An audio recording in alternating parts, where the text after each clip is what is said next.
Hi hello ಸ್ನೇಹಿತರೆ, ಎಲ್ರಿಗೂ ನಮಸ್ಕಾರ. ನಾನು ನಿಮ್ಮ ಸಾಮ್ರಾಟ್ ಅನಿಲ್ ಮಾತಾಡ್ತಾ ಇರೋದು. ನೀವು ನೋಡ್ತಾ ಇದ್ದೀರಾ ಸಾಮ್ರಾಟ್ ಅನಿಲ್ ಯೂಟ್ಯೂಬ್ ಚಾನಲ್. ಸ್ನೇಹಿತರೆ, ನನ್ನ ಚಾನಲ್ಗೆ ಇನ್ನೂ ಯಾರು ಸಬ್ಸ್ಕ್ರೈಬ್ ಮಾಡ್ಕೊಳ್ಳದೆ ನೋಡ್ತಾ ಇದ್ದೀರಾ, ದಯವಿಟ್ಟು ಸಬ್ಸ್ಕ್ರೈಬ್ ಮಾಡ್ಕೊಳ್ಳೋದು ಮರಿಬೇಡಿ. ಸಬ್ಸ್ಕ್ರೈಬ್ ಮಾಡ್ಕೊಂಡೆ ನನ್ನ ಚಾನಲ್ನ ಯಾವಾಗಲೂ ನೋಡ್ತಾ ಇರಿ, ಬೆಂಬಲಿಸ್ತೀರಿ ಅಂತ ಹೇಳ್ತಾ ಇವತ್ತಿನ ವಿಚಾರ, ಇವತ್ತಿನ ಕಾನ್ಸೆಪ್ಟ್ ಬಗ್ಗೆ ಮಾತಾಡೋಣ. ಸ್ನೇಹಿತರೆ, ಬೇಗ ನಮ್ಮ ಚಾನಲ್ನ ಸಬ್ಸ್ಕ್ರೈಬ್ ಮಾಡಿಕೊಂಡು ನೋಡ್ತಾ ಇರಿ. ಸ್ನೇಹಿತರೆ, ಇವತ್ತಿನ ಕಾನ್ಸೆಪ್ಟು, ಇವತ್ತಿನ ವಿಚಾರ ಏನಪ್ಪ ಅಂತ ಹೇಳಿದ್ರೆ, ಎಷ್ಟೋ ಜನ ಅಭ್ಯರ್ಥಿಗಳಿಗೆ ಕಂಡಕ್ಟರ್ ಲೈಸೆನ್ಸು ಮಾಡಿಸ್ಕೊಳ್ಳೋದು ಹೇಗೆ, ಡ್ರೈವಿಂಗ್ ಲೈಸೆನ್ಸ್ ಮಾಡಿಸ್ಕೊಳ್ಳೋದು ಹೇಗೆ ಅಂತ ಎಷ್ಟೋ ಜನಕ್ಕೆ ಗೊತ್ತೇ ಇಲ್ಲ. ಈಗ ನಮ್ಮ ಸಬ್ಜೆಕ್ಟ್ ಏನು, ನಮ್ಮ ಯೂಟ್ಯೂಬ್ ಸಬ್ಜೆಕ್ಟ್ ಏನಪ್ಪ ಅಂತ ಹೇಳಿದ್ರೆ KSRTC ಬಗ್ಗೆ ಇನ್ಫಾರ್ಮೇಷನ್ ಕೊಡೋದು. KSRTC ಕೆಲಸನ ಯಾವ ಥರ ತಗೋಬೇಕು, ಡ್ರೈವರ್ ಆಗ್ಬೋದು, ಕಂಡಕ್ಟರ್ ಆಗ್ಬೋದು, ಮತ್ತು DCMC ಆಗ್ಬೋದು. ಅದು 4 ವಿಭಾಗದಲ್ಲಿ BMTC, KSRTC, NWRTC ಮತ್ತು ಕಲ್ಯಾಣ ಕರ್ನಾಟಕ KKRTCಲಿ ಕೆಲವ್ರಿಗೆ ಕೆಲಸ ತಗೋಬೇಕು ಅಂತ ತುಂಬ ಆಸೆ. ಸ್ನೇಹಿತರೆ, ನಾನು ಡ್ರೈವರ್ ಆಗಬೇಕು, ಕಂಡಕ್ಟರ್ ಆಗಬೇಕು ಅಂತ ತುಂಬ ಈಗಿನ ಯುವಕರಿಗೆ ತುಂಬ ಆಸೆ ಇರುತ್ತೆ. ಆದರೆ ಎಷ್ಟೋ ಜನಕ್ಕೆ ಮಾಹಿತಿ ಕೊರತೆ ಇರುತ್ತೆ. ಕಂಡಕ್ಟರ್ ಲೈಸೆನ್ಸ್ ಯಾವ ಥರ ಮಾಡಿಸ್ಕೋಬೇಕು, ಡ್ರೈವಿಂಗ್ ಲೈಸೆನ್ಸ್ ಯಾವ ಥರ ಮಾಡಿಸ್ಕೋಬೇಕು, ಅಥವಾ ಡ್ರೈವಿಂಗ್ ಲೈಸೆನ್ಸ್ ಆಗಿ ಎಷ್ಟು ವರ್ಷ ಆಗಿರಬೇಕು, ಅದೆಲ್ಲ ಮಾಹಿತಿ ಕೊರತೆ ಇರುತ್ತೆ. ಹಾಗಾಗಿ ಇವತ್ತಿನ ವಿಡಿಯೋದಲ್ಲಿ ನಿಮಗೆಲ್ಲ ಡೀಟೇಲ್ ಆಗಿ ತಿಳಿಸ್ಕೊಡ್ತಾ ಇದ್ದೀನಿ. ಅಭ್ಯರ್ಥಿಗಳು ಯಾರು ಕೂಡ ವಿಡಿಯೋನ ಪೂರ್ತಿ ನೋಡಿ, ವಿಡಿಯೋನ ಪೂರ್ತಿ ನೋಡಿದ್ರೆ ಮಾತ್ರ ನಿಮ್ಗೆ ಅರ್ಥ ಆಗೋದು. ಯಾರು ಕೂಡ ಸ್ಕಿಪ್ ಮಾಡದೆ ಪೂರ್ತಿ ನೋಡಿದ್ರೆ ಮಾತ್ರ ನಿಮ್ಗೆ ಅರ್ಥ ಆಗೋದು. ಈಗ ನಮ್ಮ ವಿಡಿಯೋಗಳು ಮಿನಿಮಮ್ 10 ನಿಮಿಷ ಅಂತೂ ಇದ್ದೇ ಇರುತ್ತೆ. ನನ್ನ ವಿಡಿಯೋ ಪ್ರತಿ ವಿಡಿಯೋ ನಾನು ಇತ್ತೀಚೆಗೆ ಮಾಡ್ತಿರೋದು 10 ನಿಮಿಷ ವಿಡಿಯೋ ಇದ್ದೇ ಇರುತ್ತೆ. ಎಲ್ಲರೂ ಕೂಡ 10 ನಿಮಿಷ ವಿಡಿಯೋ ನೋಡಿದ್ರೆ ಮಾತ್ರ ನಿಮಗೆಲ್ಲ ಕಂಪ್ಲೀಟಾಗಿ ಡೀಟೇಲಾಗಿ ಅರ್ಥ ಆಗುತ್ತೆ. ನಾನು ಇದೇ ವಿಷಯವಾಗಿ ಸ್ನೇಹಿತರೆ ಆಲ್ರೆಡಿ ವಿಡಿಯೋಗಳನ್ನ ತುಂಬ ಮಾಡಿದ್ದೀನಿ. ಆದರೂ ಕೂಡ ಅಭ್ಯರ್ಥಿಗಳು, ಸರ್ ಲೈಸೆನ್ಸ್ ಮಾಡಿಸ್ಕೊಳ್ಳೋದು ಹೇಗೆ ಸರ್, ಸ್ವಲ್ಪ ಹೇಳ್ತೀರಾ, ನಿಮ್ಮ ನಂಬರ್ ಕೊಡಿ ಸರ್ ಡ್ರೈವಿಂಗ್ ಲೈಸೆನ್ಸ್ ಮಾಡಿಸ್ಕೊಳ್ಳೋದು ಹೇಗೆ ಅಂತ ತುಂಬ ಜನ ಕೇಳ್ತಾ ಇರ್ತೀರ ಸ್ನೇಹಿತರೆ. ಹಾಗಾಗಿ ವಿಡಿಯೋನ ಮಾಡ್ತಾ ಇದ್ದೀನಿ. ವಿಡಿಯೋನ ಪೂರ್ತಿ ನೋಡಿ, ಅರ್ಥ ಆಯ್ತಾ? ಏನಕ್ಕೆ ಅಂತ ಹೇಳಿದ್ರೆ, ಈಗ ನೆಕ್ಸ್ಟ್ ಇಯರು ಆಲ್ಮೋಸ್ಟ್ ಎಲ್ಲ NWRTC, Kalyana Karnataka, BMTC almost ಎಲ್ಲ ಡ್ರೈವರು ಮತ್ತು DCMC ಪೋಸ್ಟ್ಗಳು ಕಾಲಾಯ್ತಾ ಇರೋದ್ರಿಂದ ಈಗಿನ ಯುವಕರು ಏನಿದ್ದೀರಾ, ನೀವು ಯೂತ್ಸು ಎಲ್ಲರೂ ಕೂಡ ರೆಡಿಯಾಗಿ ಇರಬೇಕು. ನೀವು ಕೆಲಸ ತೊಗೋಬೇಕು ಅಂತ ಹೇಳಿದ್ರೆ, ಏಕೆಂದರೆ ಸುಲಭವಾಗಿ ಕೆಲಸ ಸಿಗೋದು ಅಂತ ಹೇಳಿದ್ರೆ ಸ್ನೇಹಿತರೆ, ಈಗಿನ ಕಾಲಕ್ಕೆ ಪೊಲೀಸು, ಕಂಡಕ್ಟ್ರು, ಡ್ರೈವರು ಬಿಟ್ಟರೆ ಯಾವುದು ನಿಮಗೆ ಸುಲಭವಾಗಿ ಸಿಗಲ್ಲ. ಈಗ ಸದ್ಯಕ್ಕೆ ಸುಲಭವಾಗಿ ಸಿಗ್ತಾ ಇರೋದು ಅಂತ ಹೇಳಿದ್ರೆ ಡ್ರೈವರು, ಕಂಡಕ್ಟ್ರು ಮತ್ತು ಪೊಲೀಸು, ಅರ್ಥ ಆಯ್ತಾ ನಿಮಗೆಲ್ಲ? ಹಾಗಾಗಿ ಆದಷ್ಟು ಪ್ರಯತ್ನ ಪಟ್ಟ ಖಂಡಿತವಾಗ್ಲೂ ನಿಮಗೆಲ್ಲ ಸಕ್ಸಸ್ಸು ಕಟ್ಟಿಟ್ಟ ಬುತ್ತಿ ಅಂತ ಹೇಳಕ್ಕೆ ಇಷ್ಟಪಡ್ತೀನಿ ಸ್ನೇಹಿತರೆ. ಈಗಿನ ಯುವಕರು ಏನಿದ್ದೀರಾ, ಎಲ್ಲರೂ ರೆಡಿ ಮಾಡಿ ಇಟ್ಕೊಬಿಟ್ಟಿದ್ದಾರೆ already. Driving licence, conductor licence ಎಲ್ಲರೂ ತುಂಬ ಬುದ್ಧಿವಂತರು, ಶಾರ್ಪ್ ಇರೋವಂಥರು. ನಾನು ಕೆಲಸ ತಗೊಳ್ಳೇಬೇಕು ಅಂತ ಹಠ ಇಟ್ಕೊಂಡು, ಜೀವನದಲ್ಲಿ ಒಂದು ಹಠ ಸಾಧನೆಗೋಸ್ಕರ DL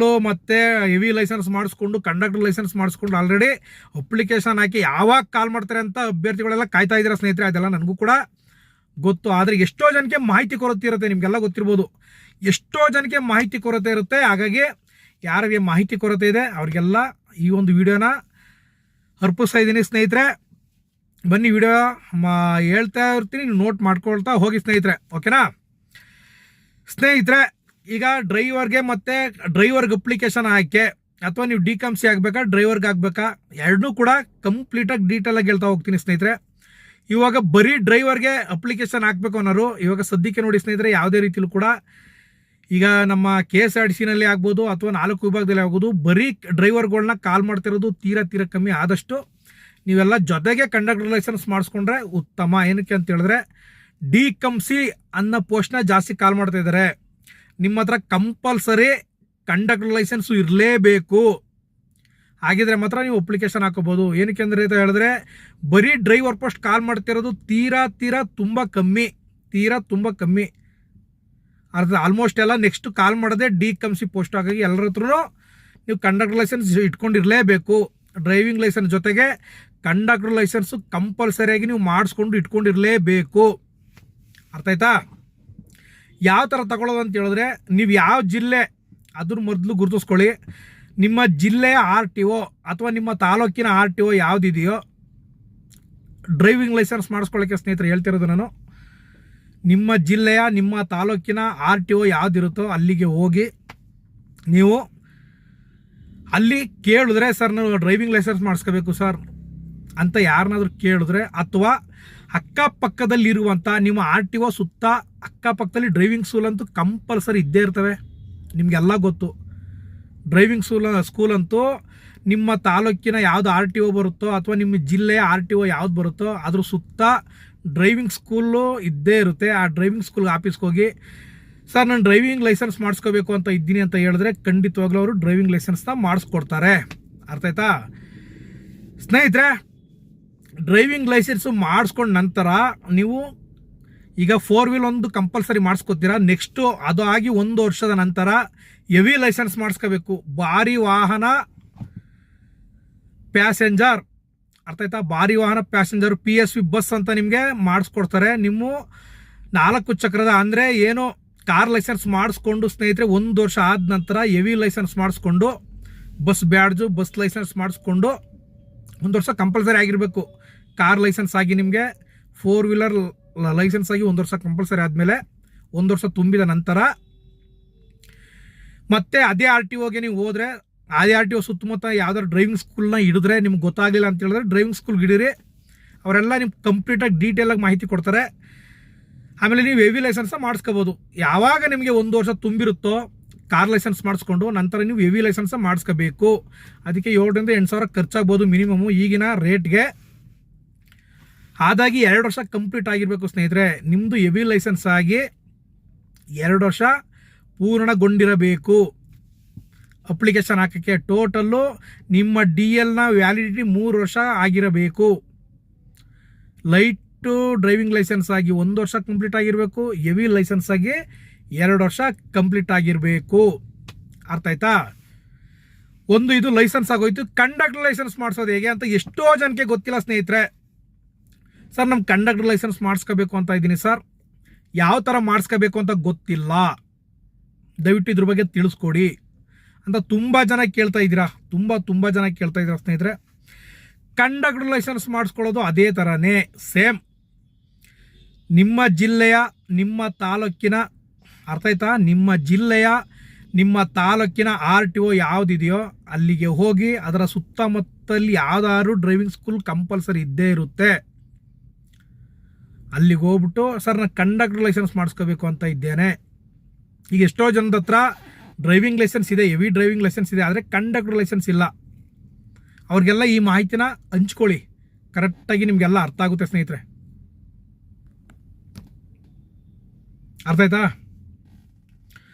ನಿಮ್ಮ ತಾಲೂಕಿನ ನಿಮ್ಮ ಜಿಲ್ಲೆ RTO ಹತ್ರ ಹೋಗಿ ಅದ್ರ ಸುತ್ತ ಯಾವ್ದಾದ್ರು ಡ್ರೈವಿಂಗ್ ಸ್ಕೂಲ್ ಇರುವಂಥ ಸ್ಕೂಲ್ಗೆ ಹೋಗಿ ಸರ್ ನಾನು ಕಂಡಕ್ಟರ್ ಲೈಸೆನ್ಸ್ ಮಾಡಿಸ್ಕೋಬೇಕು ಅಂತಿದ್ದೇನೆ, ಸರ್ ನಾನು ಕಂಡಕ್ಟರ್ ಲೈಸೆನ್ಸ್ ಮಾಡಿಸ್ಕೋಬೇಕು ಅಂತ ಇದ್ದೀನಿ, ದಯವಿಟ್ಟು ಅದ್ರ ಬಗ್ಗೆ ಮಾಹಿತಿ ಕೊಡಿ, ಅಥವಾ ನೀವೇ ಮಾಡಿಸ್ಕೊಡಿ ಸರ್ ಅಂತ ನೀವು ಡ್ರೈವಿಂಗ್ ಸ್ಕೂಲ್ನ ಭೇಟಿ ಮಾಡಿ ಮಾಹಿತಿ ಕೇಳಿದ್ರೆ ಖಂಡಿತವಾಗ್ಲೂ ಅವರು ನಿಮಗೆ ಗೈಡ್ ಮಾಡ್ತಾರೆ. ಅವರೇ ಕೂಡ ಮಾಡಿಸ್ಕೊಡ್ತಾರೆ. ಅವರೆಷ್ಟು ಚಾರ್ಜ್ ಹೇಳ್ತಾರೋ ಅವ್ರಿಗೆ ಕೊಟ್ಟರೆ ಖಂಡಿತವಾಗ್ಲೂ ನಿಮಗೆ ಯಾವುದೇ ರೀತಿ ರಿಸ್ಕ್ ಇಲ್ದಂಗೆ ನೀವು ಕಂಡಕ್ಟರ್ ಲೈಸೆನ್ಸ್ನ ಪಡ್ಕೋಬೋದು ಸ್ನೇಹಿತರೆ. ಇಷ್ಟೇ ಮಾಹಿತಿ, ಸಿಂಪಲ್. ನಿಮ್ಮ ಹತ್ತಿರದ RTO ಯಾವುದಿದೆಯೋ, ನಿಮ್ಮ ಜಿಲ್ಲೆಯ RTO ಯಾವುದಿದೆಯೋ ಸ್ನೇಹಿತರೆ, ನಿಮ್ಮ ತಾಲೂಕಿನ RTO ಯಾವುದಿದೆಯೋ ಅಲ್ಲಿಗೆ ಭೇಟಿ ಕೊಡಿ. ಸುತ್ತಮುತ್ತ ಇರುವಂಥ ಡ್ರೈವಿಂಗ್ ಸ್ಕೂಲ್ಗೆ ಭೇಟಿ ಕೊಡಿ. ಅವ್ರಿಗೆ ಮಾಹಿತಿ ಕೇಳಿ ನಾನು ಕಂಡಕ್ಟರ್ ಲೈಸೆನ್ಸ್ ಮಾಡಿಸ್ಕೋಬೇಕು ಅಥವಾ ಡ್ರೈವಿಂಗ್ ಲೈಸೆನ್ಸ್ ಮಾಡಿಸ್ಕೋಬೇಕು ಅಂತ ಖಂಡಿತ ಅವ್ರು ನಿಮಗೆ ಮಾಹಿತಿನ ಕೊಟ್ಟು ನಿಮಗೆ ಅದೇನು ಅವ್ರದ್ದು ಚಾರ್ಜ್ ಇದೆಯೋ ಅದನ್ನು ಪಡ್ಕೊಂಡು ನಿಮಗೆ ಲೈಸೆನ್ಸ್, ಕಂಡಕ್ಟರ್ ಲೈಸೆನ್ಸ್ ಆಗ್ಬೋದು, ಡ್ರೈವಿಂಗ್ ಲೈಸೆನ್ಸ್ ಆಗ್ಬೋದು ಕೊಡ್ತಾರೆ. ಇಷ್ಟೇ ಮಾಹಿತಿ, ಸಿಂಪಲ್. ನೀವೆಲ್ಲ ಯಾರು SSLC ಪಾಸ್ ಆಗಿದ್ದೀರಾ ನೀವೆಲ್ಲ ಇದೆಲ್ಲ ರೆಡಿ ಮಾಡಿ ಇಟ್ಕೊಂಡ್ರೆ ಡ್ರೈವಿಂಗ್ ಲೈಸೆನ್ಸು ಕಂಡಕ್ಟರ್ ಲೈಸೆನ್ಸು ಇಟ್ಕೊಂಡ್ರೆ ರೆಡಿ ಮಾಡಿಕೊಂಡು ಖಂಡಿತವಾಗ್ಲೂ ಮುಂದೆ ನೀವು ಡ್ರೈವರ್ ಆಗ್ಬೋದು ಮತ್ತು DCMC ಕಂಡಕ್ಟರ್ ಕೂಡ ಆಗ್ಬೋದು, ಚಾಲಕ ಕಮ್ ನಿರ್ವಾಹಕನೂ ಕೂಡ ಆಗ್ಬೋದು ಸ್ನೇಹಿತರೆ. ನಿಮಗೆಲ್ಲ ಅರ್ಥ ಆಯ್ತಾ? ಇಷ್ಟೇ ಮಾಹಿತಿ ಪದೇ ಹೇಳೋಕ್ಕಾಗಲ್ಲ. ವಿಡಿಯೋನ ಪೂರ್ತಿ ನೋಡಿದ್ರೆ ನಿಮಗೆಲ್ಲ ಅರ್ಥ ಆಗುತ್ತೆ ಅಂತ ನಾನು ಮೊದಲೇ ಹೇಳ್ಬಿಟ್ಟಿದ್ದೀನಿ ಸ್ನೇಹಿತರೆ. ಇಷ್ಟೇ ಮಾಹಿತಿ ಎಲ್ಲರೂ ಕೂಡ ರೆಡಿಯಾಗಿ ಇಟ್ಕೊಂಡಿರಿ. ನೆಕ್ಸ್ಟು NWRTCಲಿ DCMC ಪೋಸ್ಟು ಕಲ್ಯಾಣ ಕರ್ನಾಟಕದಲ್ಲಿ ಮತ್ತು BMTCಲಿ ಕೂಡ ನನಗೆ ಸದ್ಯಕ್ಕೆ ಮಾಹಿತಿ ಬಂದಿರೋ ಪ್ರಕಾರ BMTCಲಿ ಬರೀ ಡ್ರೈವರ್ನ ಕಾಲ್ ಮಾಡ್ತಾರೆ ಅಂತ ಒಂದು ಮಾಹಿತಿ ಇದೆ. ನೋಡೋಣ ಯಾರ್ಯಾರು ಗೌರ್ಮೆಂಟ್ ಜಾಬ್ಗೆ ಹೋಗಬೇಕು ಅಂತ ಇದ್ದೀರಾ. ಇಲಾಖೆ ಇದು ಪೂರ್ಣ ಪ್ರಮಾಣದಲ್ಲಿ ಗೌರ್ಮೆಂಟ್ ಅಲ್ಲದೆ ಇದ್ರು ಒಂದು ಇಲಾಖೆ, ಸರ್ಕಾರದಿಂದ ಒಂದು ರನ್ ಆಗ್ತಿರುವಂಥ ಒಂದು ಇಲಾಖೆ ಇದು ಸ್ನೇಹಿತರೆ. ನಿಮಗೆಲ್ಲ ಗೊತ್ತಿರ್ಬೋದು. ಒಂಥರ ಸೇಫ್ ಆ್ಯಂಡ್ ಜಾಬ್ ಅಂತಲೇ ಹೇಳ್ಬೋದು. 60 ವರ್ಷದ ತನಕ ಯಾರು ಕೂಡ ಕೆಮ್ಮಂಗಿಲ್ಲ, ಆ ಥರ ಒಂದು ಜಾಬ್ ಅಂತ ಹೇಳ್ಬೋದು ಅಂತ ಹೇಳಕ್ಕೆ ಇಷ್ಟಪಡ್ತೀನಿ ಸ್ನೇಹಿತರೆ. ಎಲ್ರಿಗೂ ಒಳ್ಳೆಯದಾಗಲಿ. ಮತ್ತು ನಮ್ಮ ಅಭ್ಯರ್ಥಿಗಳು NWRTC ಅಭ್ಯರ್ಥಿಗಳು ತುಂಬ ವೆಯ್ಟ್ ಮಾಡ್ತಾ ಇದ್ದೀರಾ. ಸದ್ಯದಲ್ಲೇ ಅವ್ರಿಗೂ ಕೂಡ ಗುಡ್ ನ್ಯೂಸ್ ಅಂತೂ ಬಂದೇ ಬರುತ್ತೆ. ಅದು 1,000 ಆಗ್ಬೋದು, 1,500 ಆಗ್ಬೋದು. ನಮಗೆ ಖಚಿತ ಮಾಹಿತಿ 1,000. ಡ್ರೈವರ್ ತಗೊಳ್ಳೋದಂತೂ ಖಚಿತ ಅಂತ ಗೊತ್ತು. ಕೆಲವರು ಯಾರ್ಯಾರೋ ಇನ್ನೂ ಇಲ್ಲ ಸರ್ 1,000 ಅಂತಲೂ ಕೂಡ ಹೇಳ್ತಾ ಇದ್ದಾರೆ. ನೋಡೋಣ ಮುಂದೆ ಎಷ್ಟು ಜನನ ತಗೋತಾರೆ ನಮ್ಮ NWRTC ಅಂತ.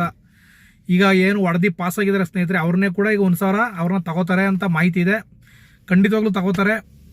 ಈ ಸದ್ಯದಲ್ಲೇ NWRTC ಯಾರ್ಯಾರು ಡ್ರೈವರ್ ಹೊಡೆದು ವೆಯ್ಟ್ ಮಾಡ್ತಾಯಿದ್ದೀರಾ, 1000 ಪೋಸ್ಟ್ ತಗೋತಾರೆ ಅಂತ ಅವ್ರಿಗೆಲ್ಲ ಎಲ್ರಿಗೂ ಶುಭವಾಗಲಿ ಸ್ನೇಹಿತರೆ, ಎಲ್ರಿಗೂ ಒಳ್ಳೇದಾಗಲಿ. ಅದು 1,000 ಆದರೂ ನನಗೂ ತುಂಬ ಖುಷಿನೇ. ಇನ್ನೂ ಜಾಸ್ತಿನ ತಗೊಂಡ್ರೆ ನನಗೂ ತುಂಬ ಖುಷಿನೇ. ನೋಡೋಣ, ಎಲ್ರಿಗೂ 1,000 ತಗೊಂಡ್ರೆ ಇನ್ನೂ ಖುಷಿನೇ ಅಲ್ವಾ, ಇಲ್ಲ 1,800 ತಗೊಂಡ್ರೆ ಇನ್ನೂ ಖುಷಿನೇ. ನನಗೆ ಸದ್ಯಕ್ಕೆ ಮಾಹಿತಿ ಪ್ರಕಾರ ಇಲ್ಲ ಸರ್, ಎಷ್ಟೋ ಜನ ಅಭ್ಯರ್ಥಿಗಳು ಇಲ್ಲ ಸರ್ 1,000 ಅಂತೆ, 1,000 ತಗೋತಾರೆ ಅಂತ ಹೇಳಿದ್ದಾರೆ. ನೋಡೋಣ, ಮುಂದೆ ಅದು ಕನ್ಫರ್ಮ್ ಮಾಡಿಕೊಂಡು ನಾನು ವೀಡಿಯೋಗಳನ್ನ ಮಾಡ್ತೀನಿ, ಅರ್ಥ ಆಯ್ತಾ. ಮತ್ತು KSRTC ಅಷ್ಟೇ 545. ನೋಡೋಣ, ಆರ್ಥಿಕ ಇಲಾಖೆಯಿಂದ ಅದು ಕೂಡ ಮೂವಿಂಗಲ್ಲಿದೆ. ನೋಡೋಣ ಅದು ಯಾವಾಗ ಮೂವ್ ಆಗುತ್ತೋ, ಯಾವಾಗ CM ಕೈಗೆ ಸೇರುತ್ತೋ, ಅವ್ರು ಯಾವಾಗ ಅಪ್ರೂವಲ್ ಕೊಡ್ತಾರೋ, ಅದು ಅವ್ರು ಅಪ್ರೂವಲ್ ಕೊಟ್ಟು ಯಾವಾಗ 545 ಪೋಸ್ಟ್ನ ತಗೋತಾರ ಅಂತ. ಎಲ್ರಿಗೂ ಒಳ್ಳೇದಾಗಲಿ, ಎಲ್ರಿಗೂ ಶುಭವಾಗಲಿ ಅಂತ ಹೇಳ್ತಾ, ಎಲ್ರಿಗೂ ಒಳ್ಳೇದಾಗಲಿ. ಜೈ ಹಿಂದ್, ಜೈ ಕರ್ನಾಟಕ, ಜೈ KSRTC.